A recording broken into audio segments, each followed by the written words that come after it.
I will be I will also start our recording. I will be the chair for this session, and I think we can start already.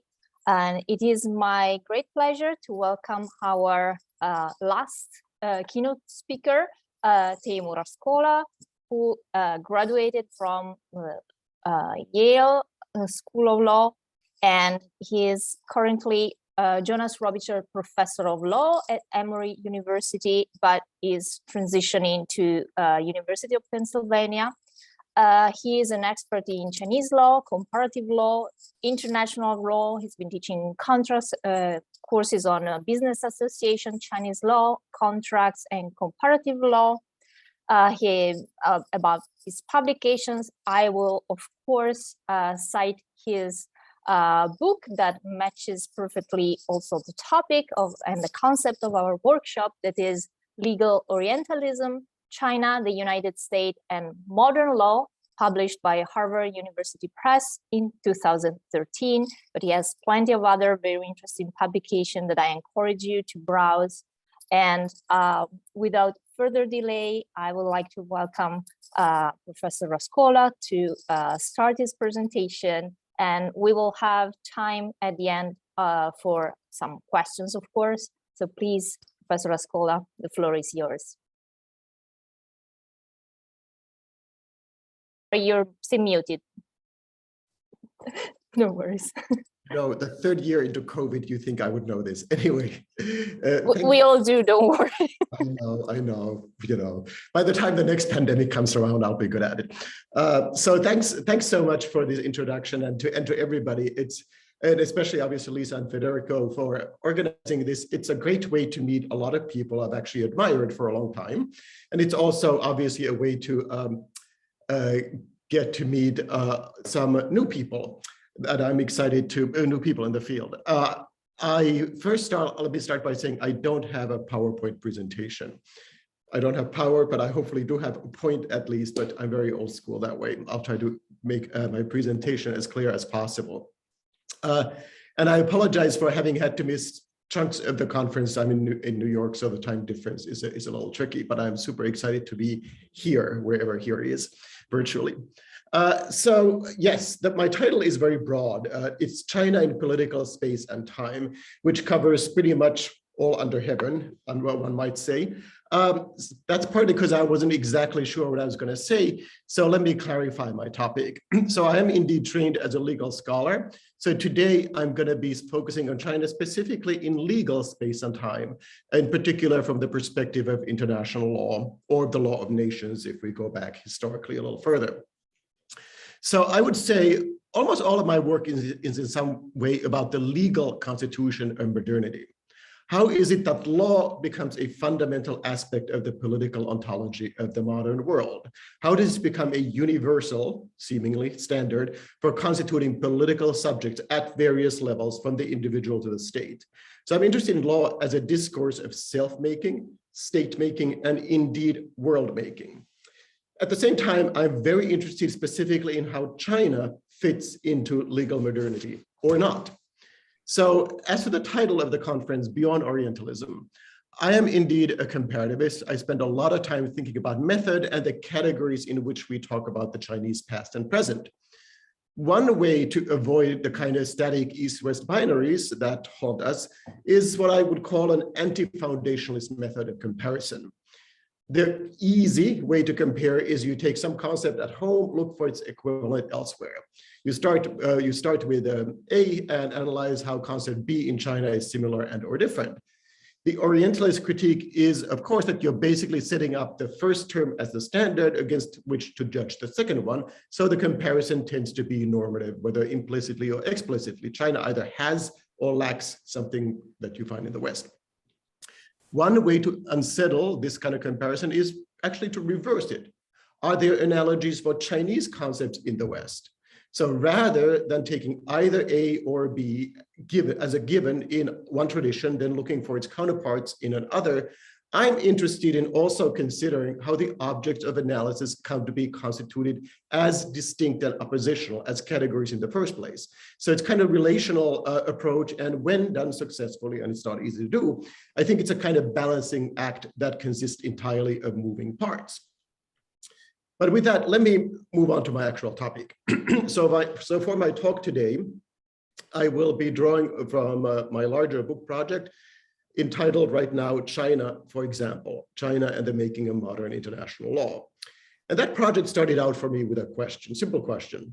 How did the multi-ethnic Qing Empire become China, a sovereign nation state in a world of other formerly equal nation states? So as part of my answer, I want to think about international law as a transnational political and cultural form. So I'm not going to be talking about international law as a system of rules. I'm interested in how its basic concepts have gained global currency. So in a broader sense, I want to consider China's place in the modern world as a matter of the politics of sovereignty and the geopolitics of knowledge. I only have 45 minutes. So I'm trying to paint a very big picture. So in order to do so, and also get in some concrete historical detail, I'm not going to even pretend to give you a comprehensive linear history. I will make some inevitable generalizations, apologies, and then I'm going to try to focus on a few discrete episodes. Let me start with a little bit of background. I was actually studying China and Chinese studies long before I studied law. But ever since I became a law professor, one of my main missions has been to try to bridge the gulf that exists between area studies and legal scholarship. When I first started working on Chinese law, I encountered some problems I did not anticipate. Often China and law are actually thought of as quite separate and distinct, even antithetical. So for example, when I would tell people that I teach Chinese law, they would frequently tell me with a lot of confidence, there is no such thing. At first that reaction irritated me, but then I became interested in trying to understand what motivates it because it was so common and so pervasive. So I ended up writing a book about that called Legal Orientalism, which was a comparative study of the global circulation of discourses of legality and the kind of historical political effects they've had. Coming from that project and then that background, my new project is actually something of a leap for me. So I'll say a couple of words about how it happened because it has to do with the structure of disciplines and how they imagine the world. So as I said, I came to law by way of area studies. Most legal scholars would classify the study of Chinese law under the rubric of comparative law. You can think of comparative law as the kind of area studies ghetto of the US legal academy, basically the academic study of foreign legal systems. According to conventional wisdom, international law tends to focus on the universal, the supranational. Comparativists tend to focus on the local and the particular, and I've historically been more interested in the latter, so I used to think. But I have come to believe that a truly comparative understanding of China has to account for China also in terms of international law. We have to think about China itself as a legal subject. Why is that? Well, some time ago, I was reading a book by the art historian, art critic Douglas Crimp. It's called On the Museum's Ruins. In that book, he observes that his scholarship has moved from the artwork to the museum, from studying discrete works of art to the study of their kind of institutional framing conditions, literally framing conditions. It struck me that moving from analyzing comparative law to studying international law is a similar shift. Effectively, just as the museum is a kind of representational and institutional matrix that constitutes certain objects as art, international law constitutes certain normative communities as states. Much like art critics are called upon to sort of critique the objects that museums house, comparativists are called upon to analyze the national legal systems that international law frames for us.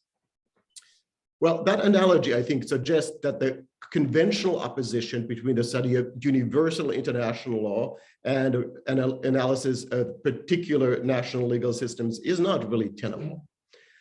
In a perhaps obvious but important sense, international law and comparative law constitute each other's conditions of possibility. Universal norms can never be considered only in the abstract. They must be translated into and understood in the particular idiom of some local actors somewhere. So without the mediation of comparative law, international law would be literally unintelligible. And at the same time, of course, comparative lawyers' descriptions of the particular and the local are, by definition, exercises of translation. And translatability obviously assumes the possibility of communication across differences, local differences. So therefore, I think it's better to consider the universal and the particular as part of a single dialectic, both conceptually as well as practically. Effectively then, I would say international law and comparative law are part of a joint cultural, political, epistemological project that has transformed the entire planet into a juridical formation consisting of nation states. It's an enterprise that nationalizes, effectively privatizes culture by consigning to the domestic sphere of each state, and then it leaves international law in this ostensibly acultural or supracultural sphere floating above it. But within that schema, comparative law and international law are fully in cooperation in displacing all too often what are properly political differences onto the side of culture. Moreover, in this specific dialectic of universality and particularity, there's very little, if any, room for radical political or cultural difference, the kind of difference that is not easily recouped within a larger state-based, let's call it liberal logic. So this, I would call it international/comparative law complex. It's part of a vital part of style of political and conceptual organization that the sociologist Timothy Mitchell, in a different context, has called the world as an exhibition, the world as a kind of art gallery, or a living museum, to continue with the metaphor that I started with. International law provides the structure for displaying the pictures at this global exhibition, where comparativists and other area studies experts specialize in curating individual pieces of art within these prefabricated frames. This is obviously a really particular way of visualizing the world, although we tend not to be conscious of its particularity. Coincidentally, Martin Heidegger has offered a philosophical description of modernity as what he calls the age of the world picture, essay by the same title. In that essay, he observes that modernity is defined by two key events: the emergence of man as subject, the modern individual, and the emergence of the world as object. And the simultaneous emergence of man and world, of course, is premised on the objectification of their interrelationship. There's a separate world that is out there to which man then subsequently has a relationship, but they're ontologically separate. That view is quite distinct, say, from the medieval cosmology of the great chain of being, which was a metaphor that linked everything in the world ontologically with God at various degrees. For Heidegger, the notion of the world picture is the specifically modern idea that the world can be conceived and grasped as a picture. So it's not just that there's an old world picture that changes into a modern one. The fact that the modern world becomes a picture at all is what distinguishes this notion. And he uses specifically the word Weltbild rather than the more generic Weltanschauung, for example. Heidegger then adds a kind of political claim to his philosophical one. He claims, quote, "The fundamental event of the modern age is the conquest of the world as picture," end quote. And that conquest, of course, was far from metaphorical. Modernity was accompanied by the West's colonial conquest of the rest of the world. And that conquest, in turn, was justified and ratified by the emerging modern international law. As you all know, the conventional birth date of international law is 1648, the Peace of Westphalia, which basically signaled the end of Europe's religious civil wars. So it's a story of increasing liberal equality among secular sovereign nation states. However, in his controversial Nomos of the Earth, Carl Schmitt instead dates modern international law from 1492. The cosmographic shock that ensued from Europe's discovery of the Americas. As Schmitt puts it, the contemporary equivalent would be if we found life on another planet. How should we organize our relationship to such a planet legally, not having any prior precedent to such an encounter? So in the end, international law provided colonies all sorts of justifications for claiming authority over New World, as you know. From that perspective, so if we take 1492 and 1648 as the origin of international law, then the story of international law is not just increasing liberal inclusion and equality within Europe, although it is that too. At the same time, though, Western international law has been premised on the violent exclusion of others outside of Europe, first on the basis of religious, then cultural, eventually racial difference. One of the things that grows out of the colonial encounter is modern international law. And whatever else it is at its foundation a transnational political and cultural form that imagines and organizes differences among peoples in a particular way. And to make another disciplinary observation, it's not coincidental that both international law and comparative law were professionalized in their modern form in the late 19th century at the height of Western imperialism, which was incidentally also the period of world fairs and of the institutionalization of the modern museum and of the zoo. It's no accident, I think, that all these cultural forms follow a similar logic. They display diversity and difference in objectified flat form for the visual enjoyment of Western viewers, and they do all of this by bringing the world to the West. So with that long setup and background, I want to think of international law then not as a body of rules, but a kind of grid of intelligibility that makes the modern world itself possible. So to put it in kind of Heideggerian terms, international law is literally a discourse of worlding.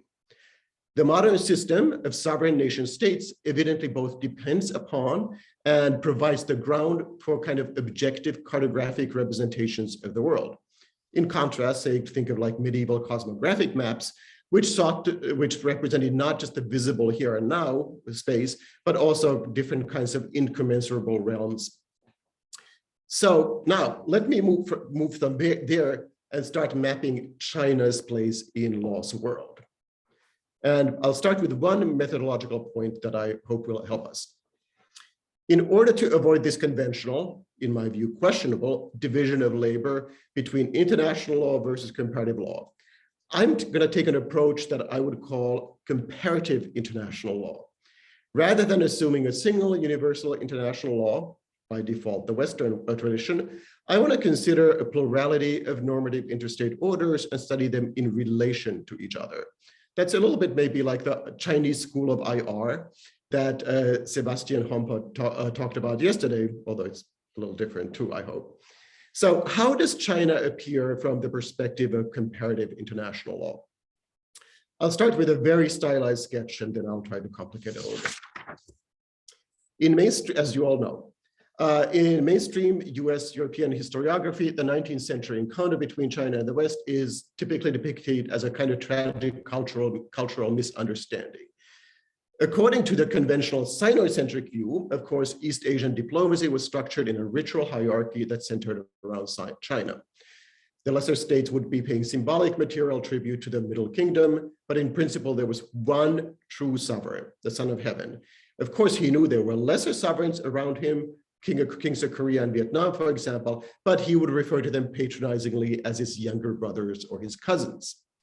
Because of this kind of cultural chauvinism, that's the story, China was unable to appreciate the norm of sovereign equality and could not voluntarily adjust to the liberal free trade regime among modern states under the aegis of Western international law.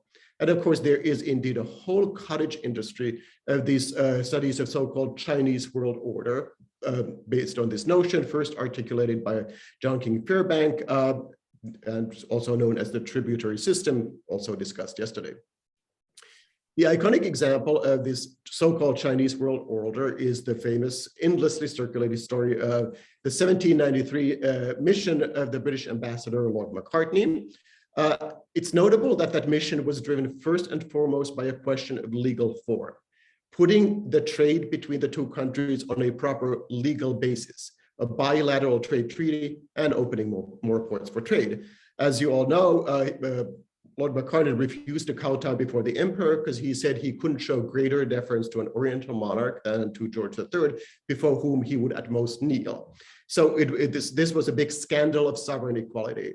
At some point they asked, he said that he would kowtow before the emperor if an imperial official of the same rank would kowtow before a portrait of George III, which he had brought with him. And you know how the story goes. No treaty in the end. But this was not a minor issue. The mission gave English language the verb kowtow with its pejorative connotations, and the doomed mission, of course, ended up with a British obsession with Chinese arrogance. China was finally opened for free trade with the Opium War, which concluded with the Treaty of Nanjing, 1842. So as the story goes, this was then the beginning of China's integration into the Euro-American regime of international law. And in addition to trade access, as you all know, the British also demanded the right of extraterritoriality, given how barbaric and despotic and arbitrary Chinese law was. That's all familiar. What happens if we consider the Sino-Western encounter as a meeting between two different imperial formations? And here I'm taking my cue from Lydia Liu and James Hevia. And at the same time, I want to reframe the analysis in terms of what I just called comparative international law. So to do that, I think we need to reinterpret the Chinese tradition of tributary ritual as a kind of East Asian international law. So, and if we were to characterize China's interstate relations in terms of law, that actually should be less controversial than calling its internal structures of sovereignty legal. That's because international law is actually a very primitive legal system. Historically, there have been only two sources of international legal norms, treaties and custom. It's only recently in the 20th century that we've had international institutions that are quasi-legislative, like the UN, or international judicial tribunals, right? In fact, because international law historically has been so rudimentary, the famous 19th century positivist, John Austin, denied that international law was even law. He said it's just a code of manners based on honor. It's not law, right? So moreover, so by that standard, surely we can think of the tributary system as a legal system. Just as we can analyze tributary ritual as a kind of legal order, we can also reinterpret 19th century Western international law as a kind of political ritual. In the end, both ritual orders classified and organized states and peoples according to civilizational criteria, Confucian and liberal, broadly stated. So this is kind of the reversible or deconstructed comparison that I started with. And I also want to emphasize, I really am using the term ritual in its thick anthropological sense. What is international law if not ritual?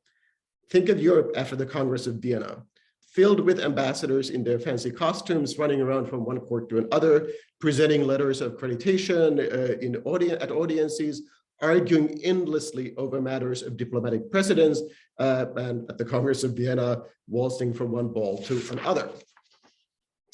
So to recap the story, because China did not observe these Western rituals of formal equality, it was originally excluded from the so-called family of nations, or Euro-American society consisting of civilized states. European international law analogized, of course, states to abstract individuals. They were, and they are, states are regarded as international legal persons, just like corporations are persons. This is the so-called private law analogy, which comes from Roman law, Roman private law. In contrast, Chinese diplomatic practices were ideally patterned on the model of Confucian kinship relations, right? Zhong Wai Yi Jia, the inner and outer form one family. So essentially you have kinship ideology structuring both the internal and external sovereignty of China without a sharp break. But the paradox here, I think, is evident. Because the Chinese conceptualized political community in terms of family, they were ineligible for membership in the family of nations, right? Clearly, the problem was not that the Chinese made a primitive category mistake, conflating politics and family. They just belonged to the wrong political family. So the positions that clashed were evidently not Western liberalism, Chinese chauvinism, but Eurocentrism and Sinocentrism, again, kind of broadly stated. So the key analytic point is that from this perspective of comparative international law, if you will, the Sino-Western encounter then is an encounter between two different worldviews, two different kinds of political and legal cosmologies. It's not just an encounters in space and time. It's an encounter between different kinds of political space and political time, ultimately underwriting different conceptions of sovereignty. That's a very big and abstract claim. I cannot and won't try to support all of it here, but let me try to historicize that framework at least a little bit. And I'll start with Western international law. What are the forms of time and space in which international law dwells? According to the scientific Newtonian worldview, nature is a self-contained system of units of mass that are in motion, but motion takes place in space and time. In nature, no point in time has any preference over any other. As to the motion of these units of mass, no direction of motion is superior to any other direction. Every place is equal to every other. Every point in time is equal to every other. Benedict Anderson in the Imagined Communities has famously analyzed the kind of historic shift from the eschatological time of religion to the secular time of history. And Anderson, he borrows from Walter Benjamin, describes historical time as homogeneous and empty, right? Marked by the clock and the calendar. So just as individual organisms move calendarically through this homogeneous empty time, so nations too move steadily down a never-ending stream of history. So in principle, all nations, young and old, enjoy the same rights and must obey the same duties under international law. While space is that of territorial jurisdiction, it's analogous to lost time.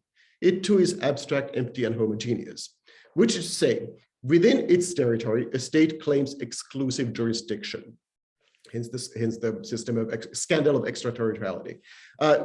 You're in the middle of some uninhabited expanse of snow near the US-Canadian border in North Dakota, or whether you're standing on the steps of the US Capitol in Washington, you are legally just as much in the United States, no more or less. And of course, if you look at the kind of cartographic representation of the globe, you can see it visually. Countries may be marked by different colors, but all states are colored uniformly monochrome. They don't bleed to each other. Together, these objectified views of space and time create equivalencies across histories and territories, which facilitates exchange, economic exchange throughout the planet. And they also give rise to the globalization of equally standardized and homogeneous conceptions of individual subjectivity and state-based sovereignty, basically the kind of one-size-fits-all dream of political modernity. If that's law's world, where in the world is China? Well, it's evident that China has, in fact, been inducted into the system of nation-state under the aegis of international law. It no longer insists, at least formally, on being the Middle Kingdom. It has instead dutifully taken its seat in the United Nations next to all other nations. There's hardly a better illustration of the world as an exhibition than all those flags waving outside the UN General Assembly here in New York, just down the street. In that process, China has also historicized its imperial past on the basis of equivalence with other national histories. And here I can't resist quoting from Joseph Levinson. In the Modern Fate of Confucian China, he described China's transition from, of course, a kind of cosmological conception comprising Tianxia, all under heaven, to a modern nation state. And there he says that modern Chinese history has been a revolution, quote, against the Chinese past, to keep it China's, but past, a long striving by the Chinese to make their museum themselves, end quote, which is a very suggestive use of the museum analogy again. Along similar lines, while China was organized for millennia around an imperial center that tolerated various overlapping sovereignties at its peripheries, today China too insists on sharp national borders and exclusive territorial jurisdiction, as we know very well. In contrast to the imperial view of political space as graduated and uneven with kind of discontinuous and decreasing degrees of sovereignty the further you got away from the center. So in the orthodox Confucian view, at least in theory, the barbarians along the peripheries could be, at least in theory, be embraced within the universal sovereignty of the Middle Kingdom, so long as they became civilized, i.e. Sinicized. Well, let me emphasize, obviously what I'm describing here are certain ideological pronouncements. I'm not claiming that either tradition was reducible to its formal representations. These are ideological investment. It's in fact unsurprising that China frequently compromised its ritual norms in its interstate practice. There's by now a lot of historical work that describes occasions when China in fact treated with its neighbors on the basis of political equality. For example, the Treaty of Nerchinsk with Russia in 1689, and going further back, think of the Sung relations with the Liao dynasty or the Xiongnu and the Han, right? There's also, of course, entirely different political frameworks that operate simultaneously with the tributary system, such as the Qing emperor representing himself to Tibetans as a kind of Chakravartin, a wheel-turning Buddhist king.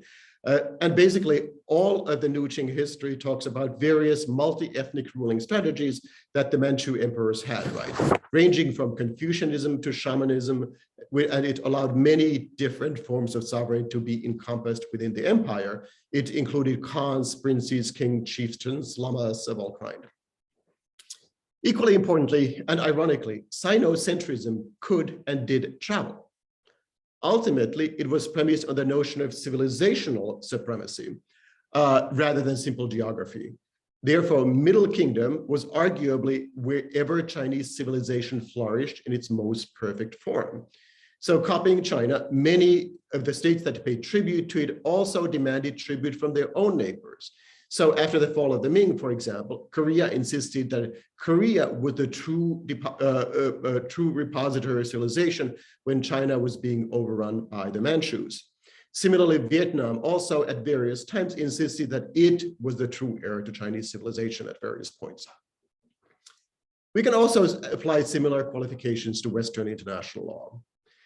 Yes, it has this ostensibly neutral conception of space, but historically, it too has been structured around a center, Europe, and the source of its sovereignty has been its civilization. If indeed there was a historic misunderstanding by the Chinese, it's not that they couldn't understand the idea of sovereign equality. We've seen that they can.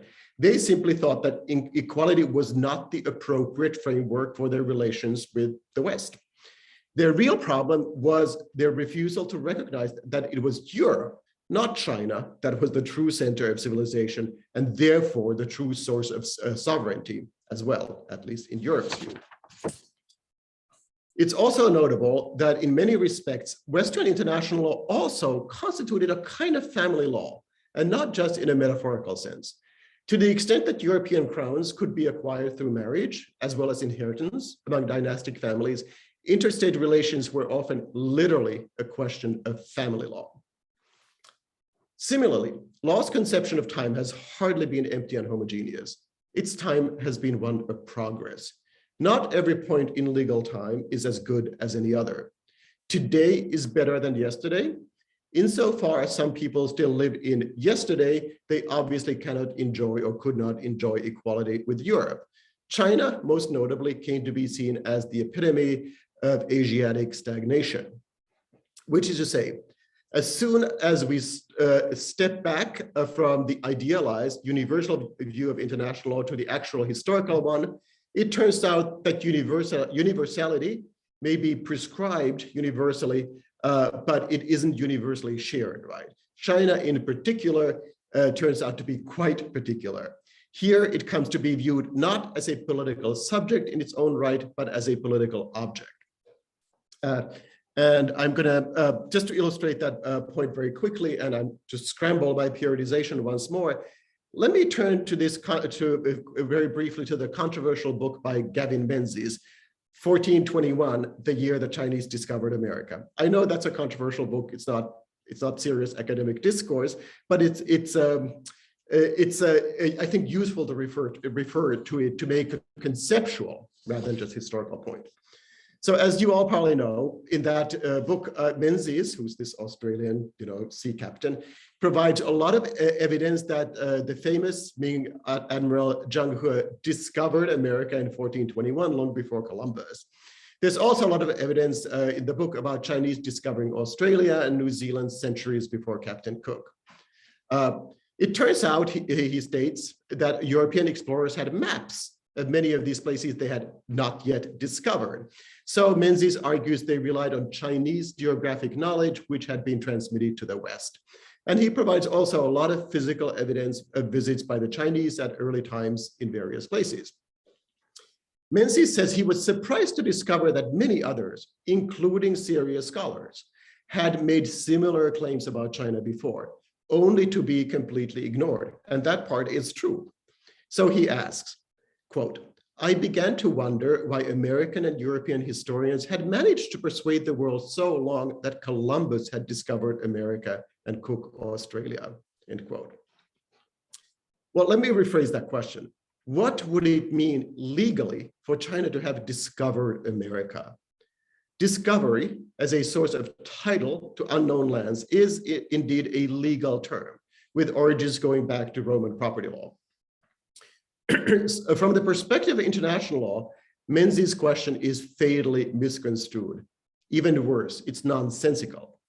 It's not so much that Europeans didn't or couldn't comprehend that Chinese might have been to various parts of the world before them.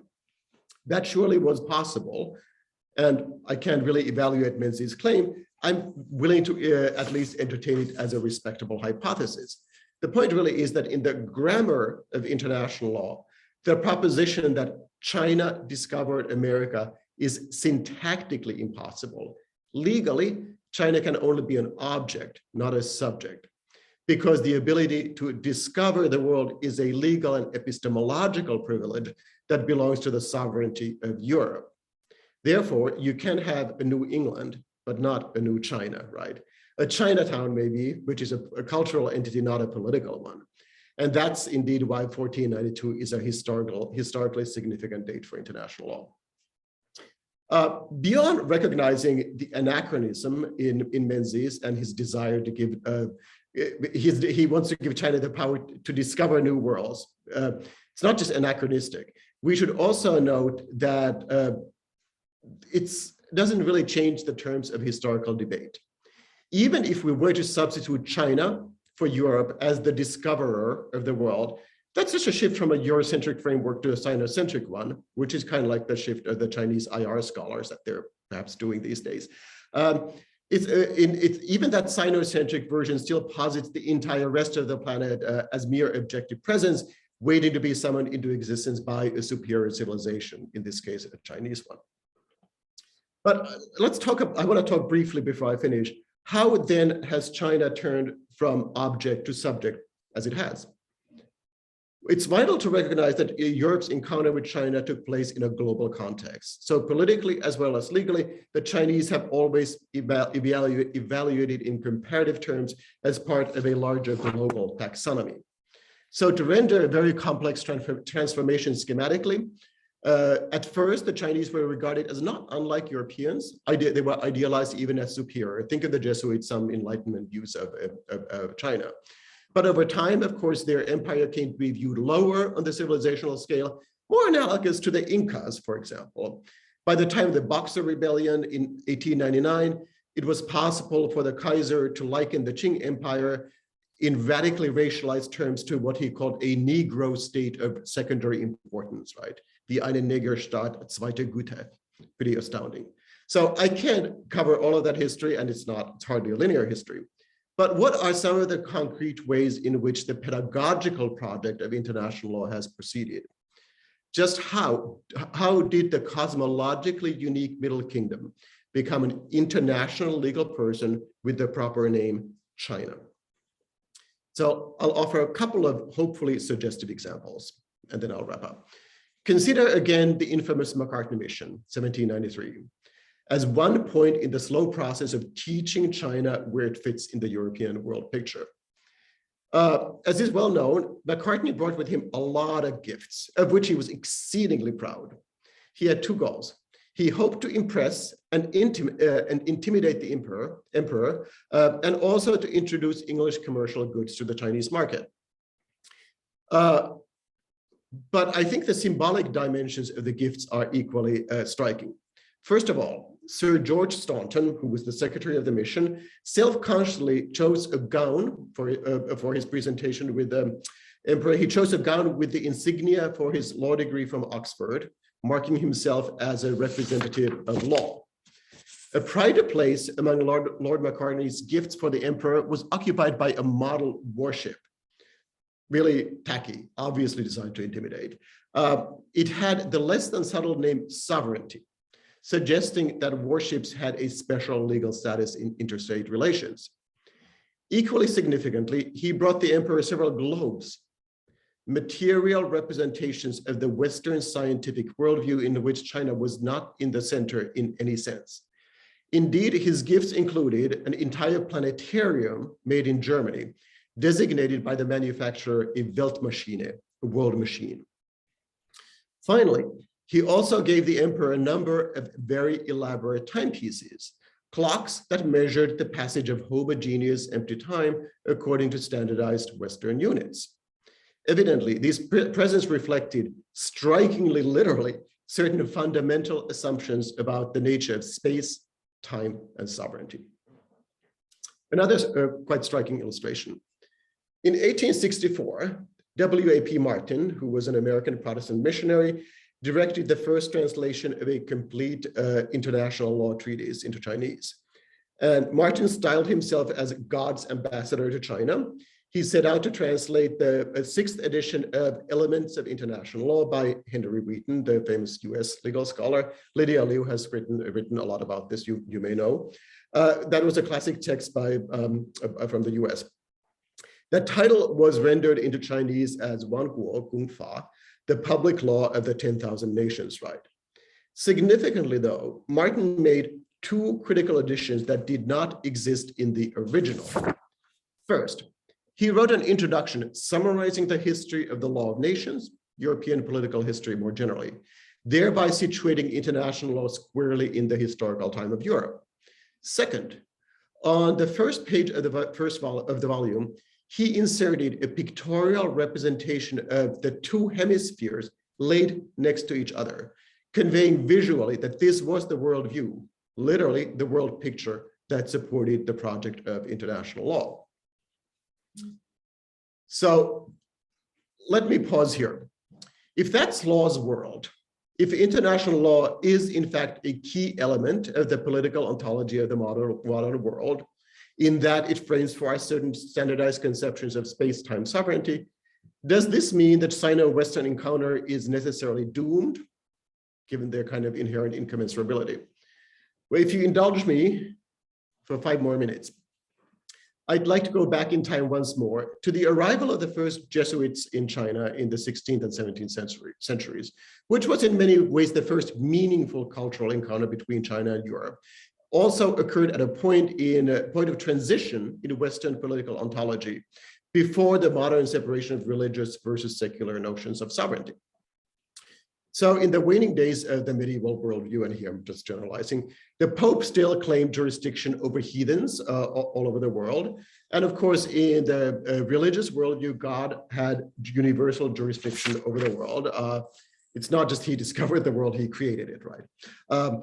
As an agent of God, the Pope famously in the late 15th century made a donation of the newly discovered Western Hemisphere to Spain and Eastern Hemisphere to Portugal. Well, it turns out later the Pope wanted to get around the monopoly that he had so generously given, and with various legalistic arguments, he started sending Jesuits to China in his own account as well outside the monopoly.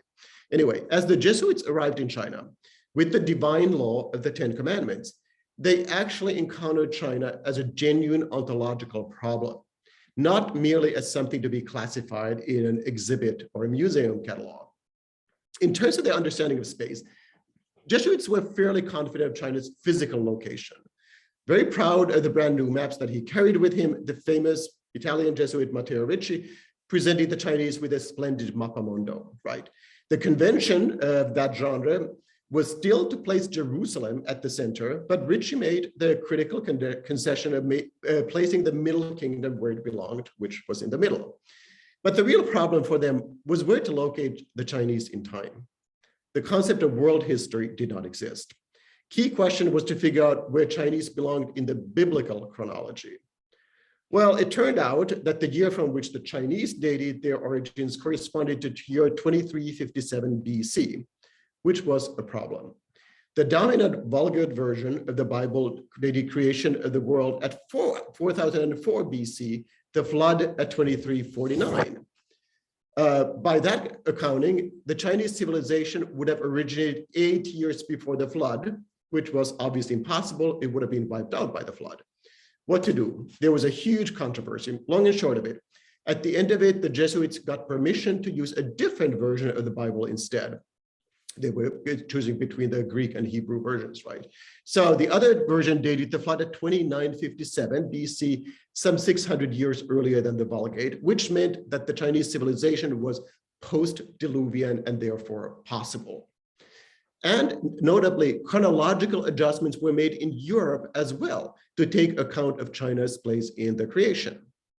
So this encounter between China and biblical law, as it were, was different from China's encounter in the 19th century with modern international law. For one thing, with the transition from religious to secular sovereignty completed. Of course, this later encounter was managed by modern nation states and gunboats. Instead of accommodation, it climaxed in the Opium War, in which China was ironically coerced to participate in free trade, with the express goal of turning it into a participant in the modern capitalist economy. So, but instead of insisting that the Chinese existed on a kind of separate but parallel track that would eventually converge with the West, instead, the Jesuits believed that the Europeans and the Chinese shared a common origin, not just a potential shared telos. If Noah was in fact the only survivor of the flood, then the Chinese were obviously among his long lost descendants.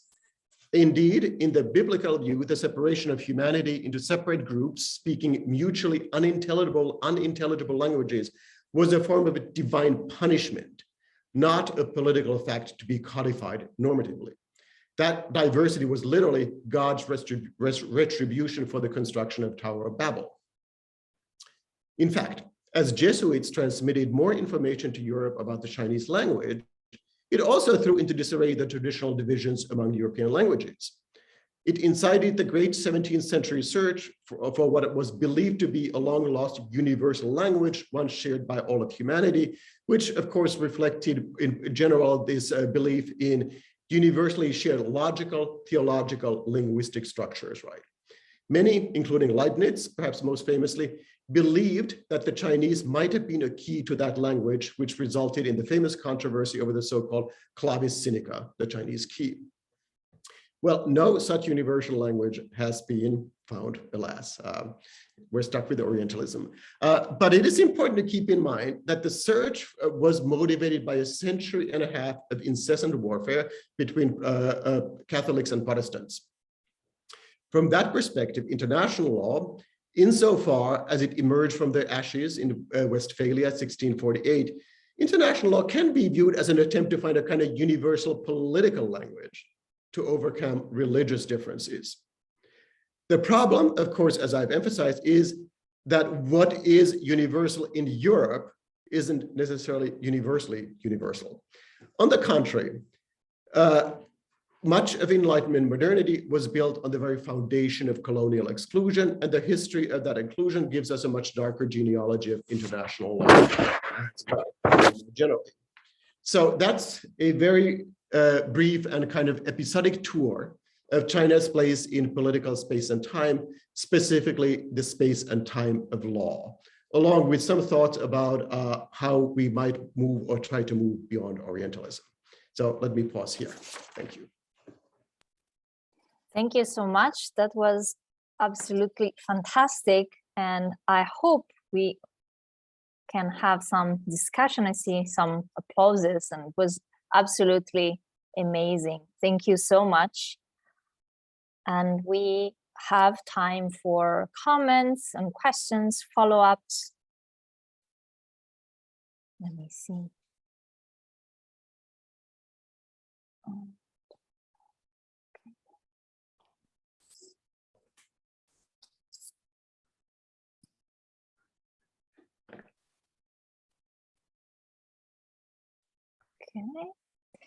Okay, Karin, you're the first, please Hello. Hello. I actually really have a very small question, and it's only indirectly related to your talk, but since nobody asked something, I will ask it. And by the way, thank you for your very fascinating talk. I always wonder why people insist on translating Zhongguo as the Middle Kingdom. I mean, I do understand that there was an evolution of meanings, and in the period that I used to study, it's the Central States, but then I see that later it became more a name of the general territory or entity in one way or another. But why call it a kingdom? Because there was no king. Yeah, I just wonder why people insist on this name.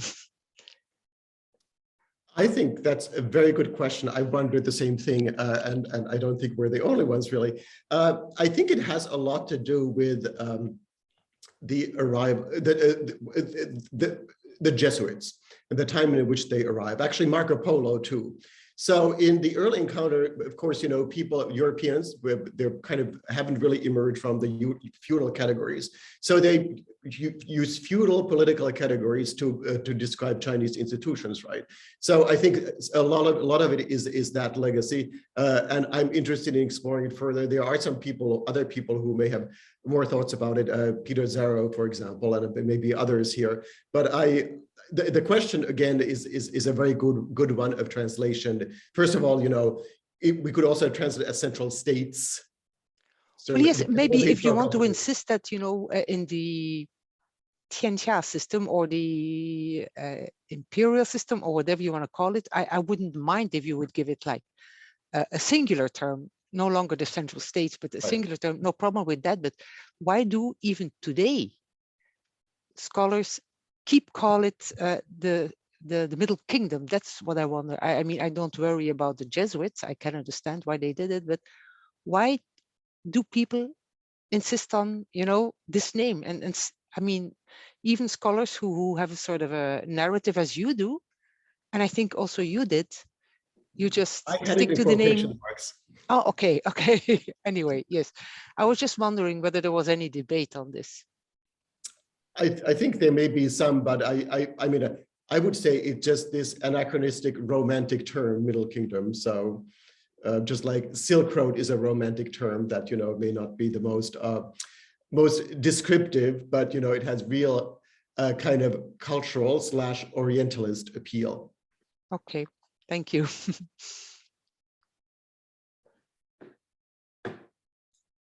Thank you very much. And we have Robert Allison. All right. Oh, thank you. Yeah, that was, oh, I lost my thing again. There it is. Yeah, that was really quite a comprehensive talk, and I am very grateful for so much barrage of overwhelming information of interest. A small comment on the Middle Kingdom. One could also consider this metaphorical in the sense of the Chinese idea of being in balance, like the most balanced point of view. But I don't know, that's purely speculative.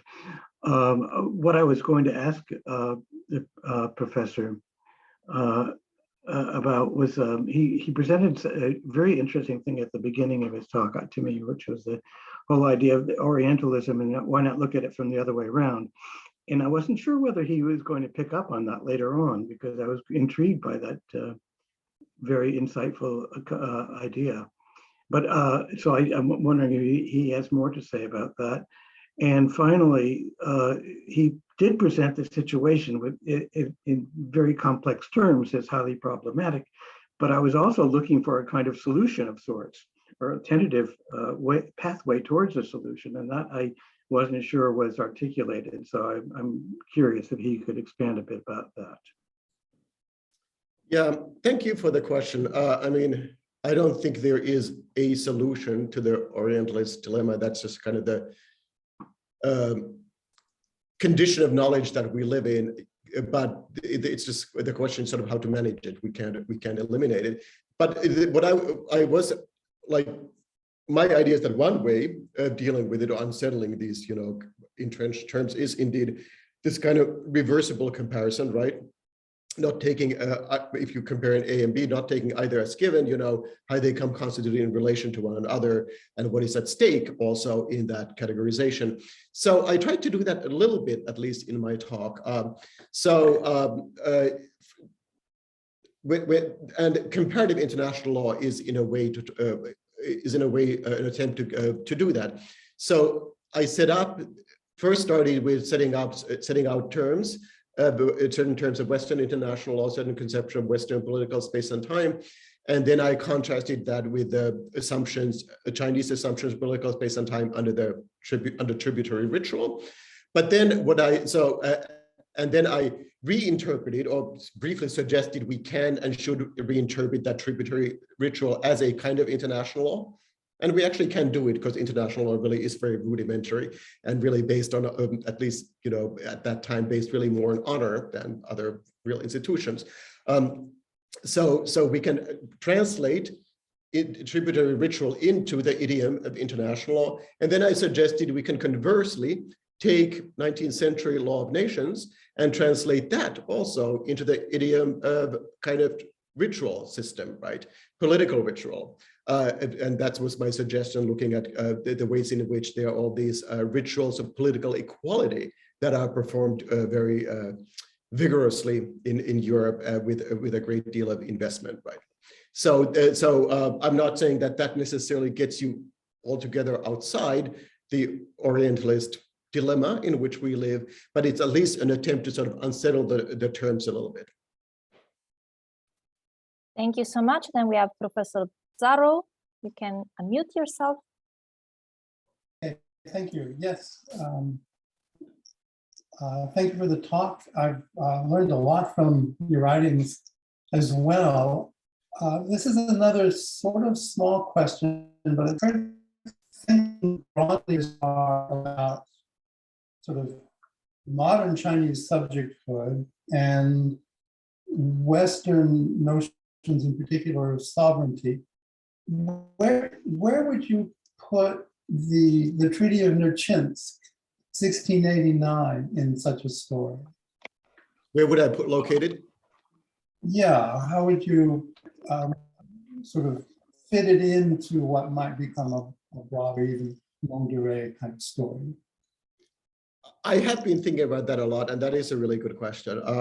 And I don't have the full answer yet, but I mean, I think sort of at the most basic level, I think it fits into, and I suggested a little bit, this is sort of like Maurice Rosabi, you know, a China among equals kind of idea. That of course, you know, despite this ideological, rhetorical structure of tributary ritual, China has historically, and especially in the Qing, had all these other ways of dealing with its neighbors, different diplomatic and other frameworks, you know, whether dealing with Buddhists, nomads, Muslims, and it has indeed been dealing on an equal basis, you know, whether the Han with the Xiongnu or the Sung with the Liao dynasty and so on and so forth. So I could just, you know, I could leave Russia, the Treaty of Nerchinsk with Russia, just, you know, in that category of other ways of dealing with, you know, issues along the borders. But I guess why it is a little more interesting and curious, because of course, Western international law is the regime that China recognizes today. May not agree with all of its terms, but you know, it is a sovereign nation state, right? So therefore, I think it is a little more interesting in thinking kind of genealogical and historical what that means for China's integration with Western international law. So instead of starting with the Opium War and Treaty of Nanjing, you know, could we think of this treaty? Does it have greater significance than just, you know, that particular point in time? I'm not sure. It's also interesting because Russia itself occupies an unstable place in the kind of political ontology of the law of nations, right? Russia, it's kind of like a middle term. It's, you know, both identifies and disidentifies with the West, and wants to see China as Oriental vis-a-vis itself, but Russia itself is seen as kind of, you know, another abode of Oriental despotism in its own terms. And of course, all of this was, the treaty was really negotiated by the Jesuit translators, who are much more than translators. It's also written in Latin, so that those also raise a whole host of host of other really interesting issues that I'm interested in considering and I think the question is important and potentially quite profound one, but I don't have a good answer yet. Thank you. Yeah. Thank you very much. And then we have Federico, and then I will use my role as chair to make some comments and ask a question. Please, Federico. Thank you very much, Professor Ruskola, for your talk. And I will follow up on Professor Zaro's question somehow.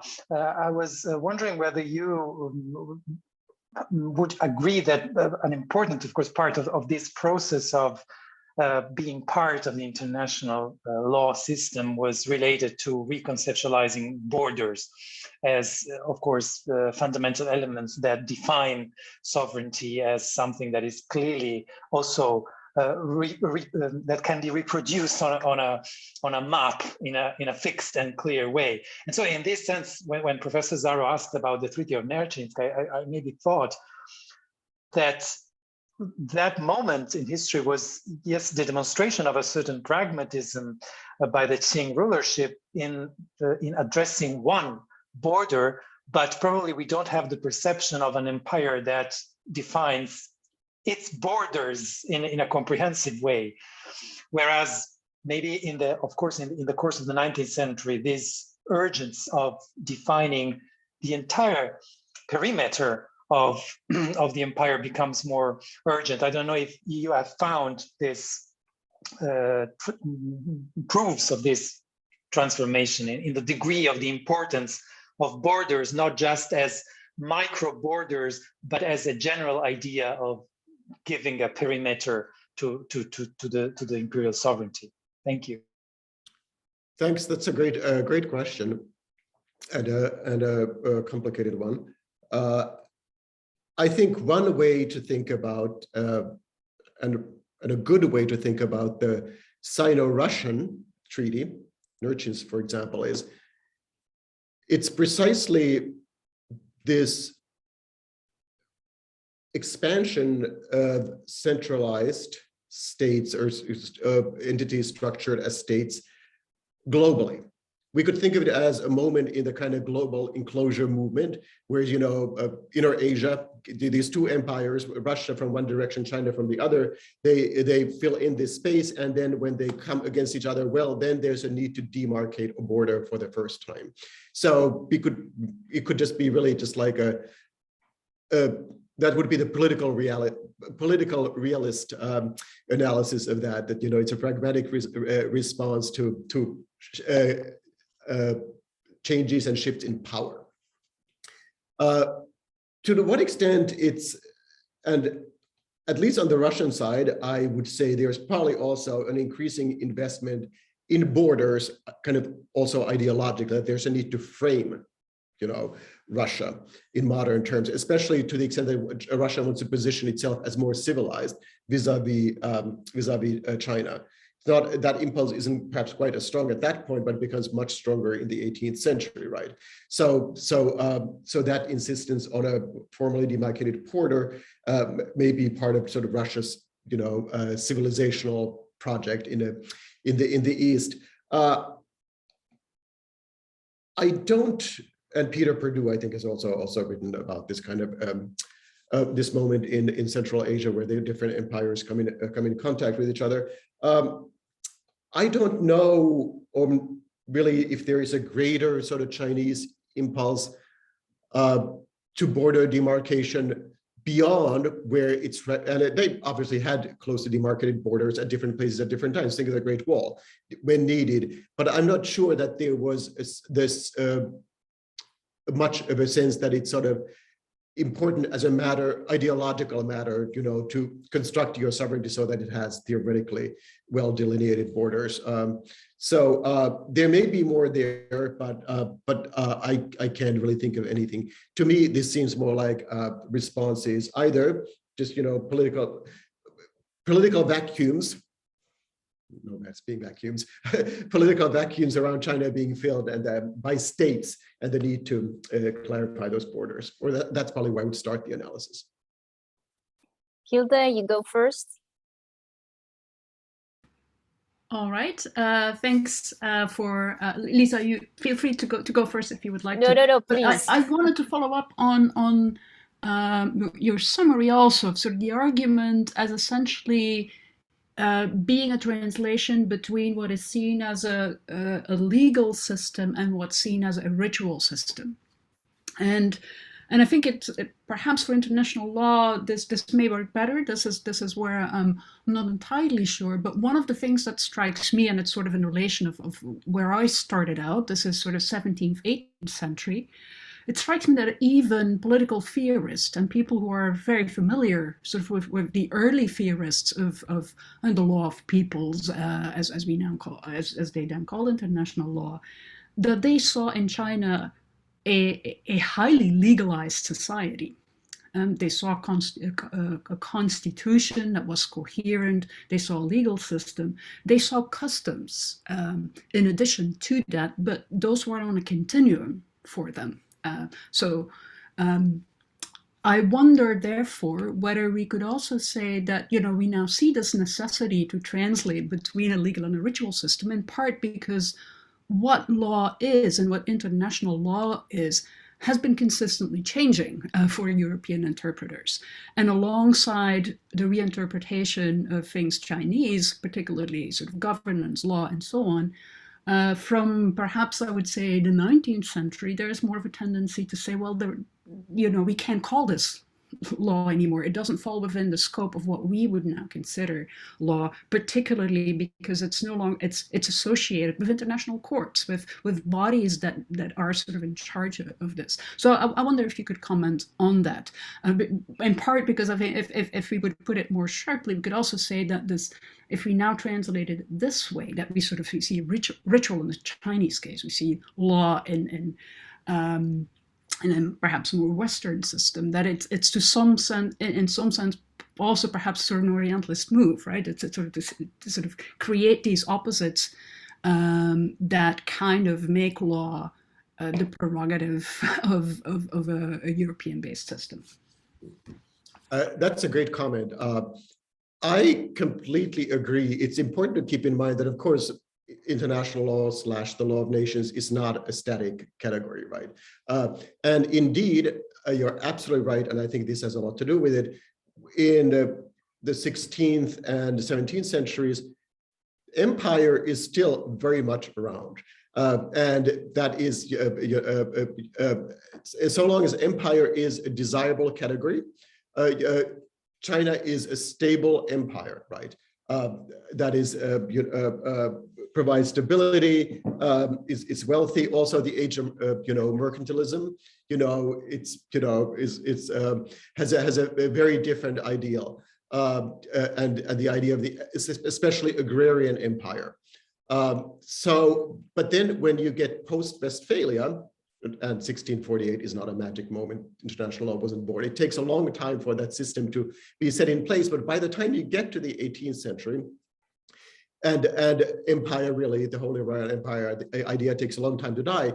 But when empire loses its respectability, right, and the nation state really becomes the coin of the realm, the coin of Europe, then China starts looking less positive, right? And then by the time you get liberal ideas of free trade, the kind of Chinese, what we might call mercantilist approach to trade, starts looking anachronistic and different and not acceptable. So how European lawyers or the law of nations, how it viewed China, obviously has a lot to do with how law of nations itself has changed over time. So I think that's a very important point and an important comment. Thank you very much. Thank you very much, Hilda. Since there's no one, I will just use the occasion. I was really struck by this discourse that you made about law as a language, of course. I absolutely agree. It's a language and there's a language of law, and both has to be kept into consideration, of course. What I'm interested in as being a pre-modern scholar who works on early China is mostly the evolution or the different meanings that the concept of fa brings together across the ages. So I was thinking, because usually we understand the modern conceptualization of Fa properly as corresponding to the Western idea also of law, coming basically at the break of modernity, with also the translations that are made through also Japanese translation of modern texts. But the discourse that you made also about the transition from, let's say, cosmological or religious power to a more secular power made me think that possibly there was also a concomitant process that was already somehow acting upon the way in which law, Fa as law, was already somewhat conceptualized also through the Jesuit translations of text somehow. So I was wondering if it's actually a more complicated picture than how we usually reduce it to be. Even if we look at, for instance, legal codes, there's not that much difference. There are, of course, differences when we look at specific cases, but the language to a certain extent seems to be somehow consistent from the Tang to the Qing period. And then that there's really this great break in the way in which it is used, I would say. So I was just thinking if there's also some other undergoing process through these exchanges that become more consistent with the West. So just to rephrase to make sure I got your question right. So with these cultural encounters between Chinese and other Western observers, does the Chinese understanding of Fa change in reaction? Yeah.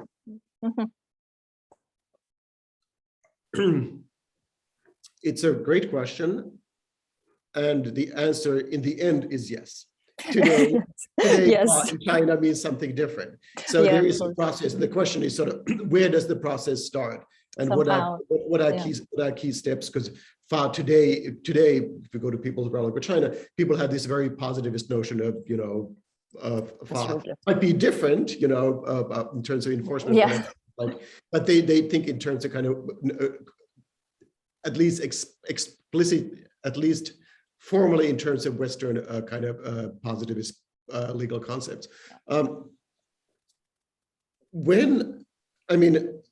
You could say the Opium War is certainly one important moment in that transition, because that of course is also when they first started making translations of international law treatises, right? Commissioner Lin, turns to some of these missionaries and lawyers in Canton and asks for their help, because he realizes that, at least in principle, to the extent that this is about getting a trade treaty, he understands this is a legal question in a Western sense. So he tries to study Western law and learn about it. So at that point, clearly there's a recognition, there's an idea of law that may be similar or different or whatever, but there is a legal question here that the Westerners, Europeans care. So they at least start studying it, and at various, obviously by the time you get to as there are more and more unequal treaties, I think that the Chinese idea of law begins to change. And of course, by the end of 19th century, you get, all the legal reforms, constitutionalizing movement. So clearly then that notion of law is having some impact on how China thinks of Fa. Thank you so much. We have, Michael, nice to see you. Please. I'm here. I was just thinking about this and writing about this last night. We have definitely overemphasized the cosmological aspects of early Chinese law. When it comes to specific law cases, cosmology is not invoked. That's the theory justifying it, the same as Thomas Aquinas would justify case law by reference to God. But look at specific cases, they have nothing to do with cosmology. So I think that's an important distinction, case law versus theoretical law, that we have often forgotten about in early and middle period China. So just that as my comment.